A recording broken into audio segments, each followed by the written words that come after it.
Welcome, Coaster Spotters. This is Alex, and we're at Carowinds, staying at the Spring Hill Suites by Marriott. If you want to check out a full tour to decide if you want to stay there in the future, that should be on the channel very soon.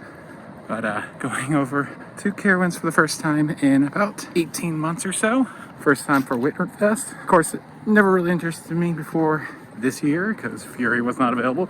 But now Fury and Nighthawk are available this year, along with Copperhead Strike and Afterburn, which have been previously available. But it's a very short walk over there. I think it's only going to take about 5 minutes. Really excited to see the lights and ride the crap out of Fury. We were at King's Dominion's Winterfest last night, and unfortunately it was too cold for any of the coasters to open, so it was pretty, but I've seen enough lights. I'm ready to just ride Fury. Unfortunately, one train ops is how it's going to be for Winterfest and probably the rest of the year until they open full-time again, since they just announced that they're going full-time year-round. And one advantage you get for staying at Spring Hill Suites is you get in before the rest of the parking lot does. So you can line up for that gate earlier. All right, I'm the only one going to Nighthawk. I'm crazy, I guess. I like it a lot. We'll let the rush die down from Fury. It shouldn't get too cold today to shut things down. Is it as good as Fly and Phantasialand? Hell no, but I love the Flying Dutchman. Don't love going up the lift hill on your back, but I love the restraints, especially these. They feel more comfortable than at Wayne. And, oh, look at this. It's a little Christmas village that feels like a haunt maze again. We kind of experienced this type of thing at King's Dominion. Interesting. But yeah, I understand if you're a female, that ride is probably very uncomfortable. But for me, it just kind of feels like you're wearing a backpack. I enjoy it. Good ride. Front seat, good ride. And it's a good use for the wind seekers, considering they never run. That's gonna look gorgeous. So I think we're gonna eat right away quickly because I want to do both meals, and of course, park is open 5 hours. Meal plan is every 4. Just do the country kitchen really. So Blue Ridge, country kitchen, Blue Ridge. That's it's hitting hard because I tried to do the Blue Ridge Parkway and quickly found out that that doesn't open in the winter. So that was a shame. Looks like a beautiful brisket, but kind of ruined by some Heinz barbecue sauce. It's good, but I take it back. This brisket is like really chewy and it doesn't fall apart. Probably the worst Cedar Fair brisket I've ever had. Dang. Still good though. Almost finished. Gotta get on to Copperhead Strike. I'm so excited.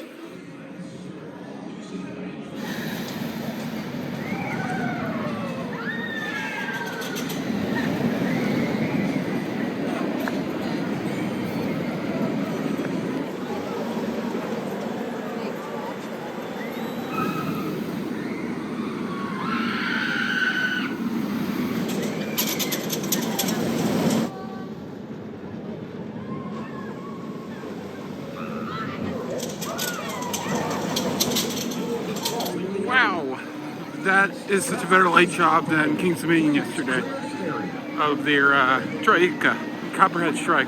Wow, that ride was such a disappointment in 2019 for me. I think I just hyped it up too much in my head, and now that it's been a few years, I love it. The only thing I'm not a big fan about its pacing's a little messed up. The launches I don't really care about. Like, of course it'd be better if it had a better, powerful launch, but you know, it's not that big of a deal. The front is definitely where it's at. Left seat, preferably. It's very poppy all over the place. Good airtime, good airing time. Like, yeah, it's a good coaster. Probably the second best mock in the country after Time Traveler. And lights here are really good, very nice. So Fury, apparently the temperature is 40 degrees and it's dropping fast. It's supposed to be 4 degrees by 8 o'clock. So we need to get the hell over there and ride it before I lose my chance. That would have been really dumb. So no Chicken and Pete's, which really sucks. And is Ricochet open? I thought it was supposed to be. So probably not gonna get any footage of Nighthawk because it's 3 more degrees before that one apparently shuts down. So, of course, this is not Six Flags. They're a lot more stricter on the temperatures, according to the manufacturer. Six Flags just doesn't exactly go by the book. So, usually with Six Flags, if it's warm enough at some point in the day, they keep it going. Because usually, actually, mechanically, a ride just needs to be warm enough to get going early on in the day. And oh man, that Carolina Cyclone is like teasing me. The lights are on in the station, the beautiful track that's been yeah, fortunately I think we're only about 2.5 hours with the temperature dropping so harshly. I think we're gonna just stick to Fury until it closes. And I think Afterburn has a little bit higher of a operating threshold. Ah, it's beautiful. Hopefully the line isn't too bad. It doesn't seem too busy because, yeah, it's South Carolina, North Carolina. They're not used to these cold temperatures. This is unseasonably cold even for this region. Oh my goodness. I feel like I remember hearing that there's a single rider line now. Is there? Did I make that up in my head? I think I made that up in my head. Dang. Yeah, I totally did. It could definitely use it. So pretty. Yeah, sign out the front says 40 degrees. Didn't notice what it said for Copperhead Strike. There it is.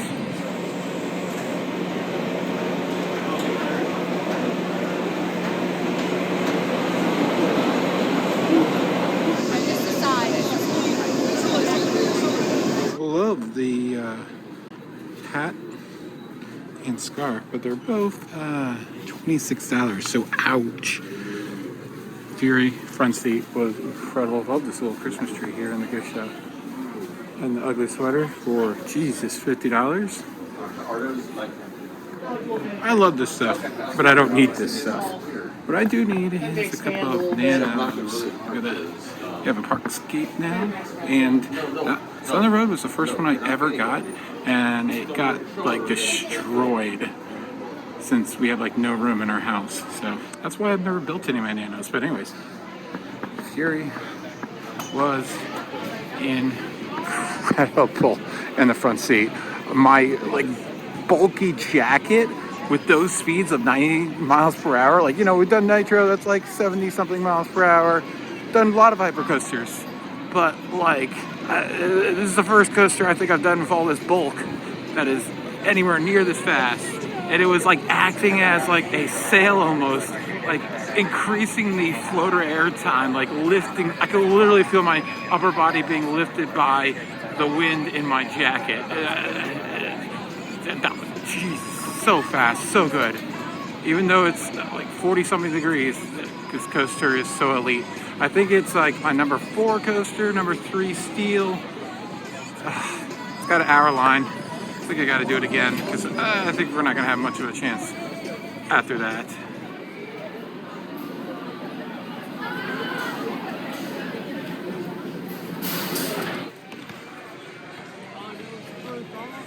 "90 minutes later, backseat ride.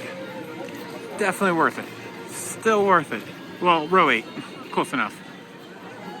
So, I'm not sure what's going on with the temperature, because if you ask Siri, it's like 38 degrees. But Nighthawk, which is supposed to close at 45 degrees, is still open. So I'm not sure what's going on. We still have 2 hours left, so hopefully what we can do is ride at close again, get in right before the ride shuts down. At least the line does. But man, that is absolutely gorgeous. Look at that. Oh my goodness. We're gonna go around, show you a little preview of the lights. Of course, we did a event spotlight cinematic already, so you should check that out if you want to see all the lights.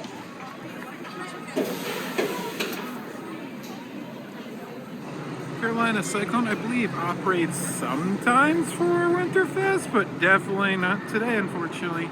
The app actually says it's open, so I got a little really excited waiting 90 minutes in line for Fury and thinking, oh, I can just go jump on Carolina Cyclone really quickly, get a ride on that classic aero beauty with the old Vortex well, part of the old Vortex trains.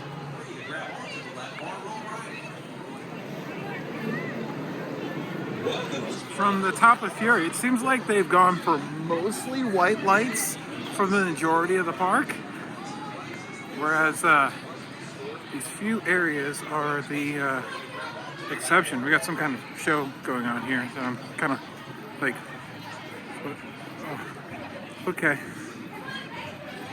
It's some kind of kids thing. It's weird. It's Santa drinking a Coca-Cola next to what is now like the second or third best boomerang in the country. I gotta say, Jolly Rancher Remix has to take the cake for the best one in the country. Winterfest Squish'em deer, so cute.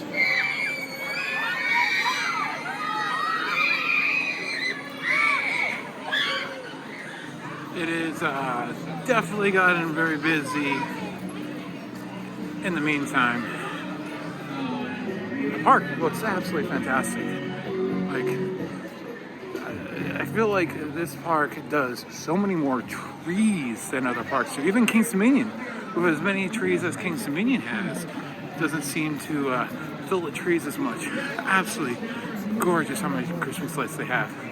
And like other parks, one of my home parks, they actually wrap the trees with a lot of care instead of kind of just throwing them up. Looks so good. Who the heck is getting ice cream right now? It is too cold for that, even as a northerner. Oh, maybe they're getting those delicious mini donuts. And here, again, here's the Wind Seeker. Take a look at that. Wow.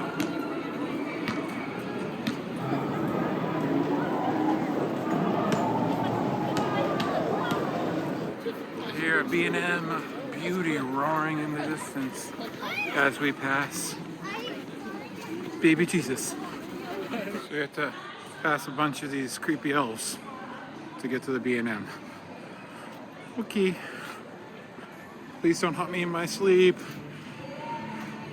I was very nice, not naughty, I swear.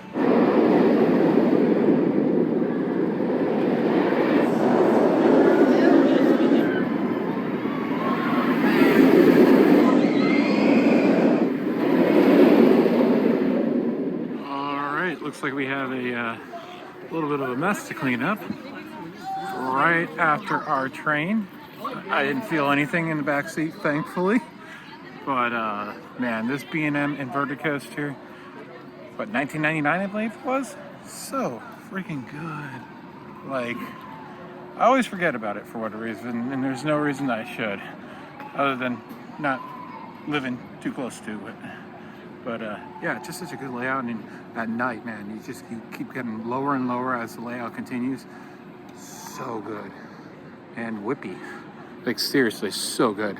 Don't know what I'm gonna do now, because the lines are all really long. Someone realized that this was a bad idea. It's also leaking a little bit. That's hilarious.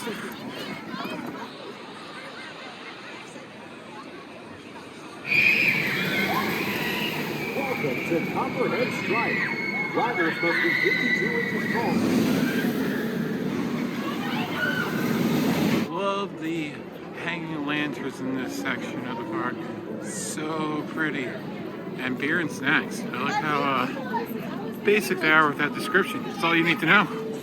This pizza looks freaking ridiculous. Look at how big it is. It's the size of my hand.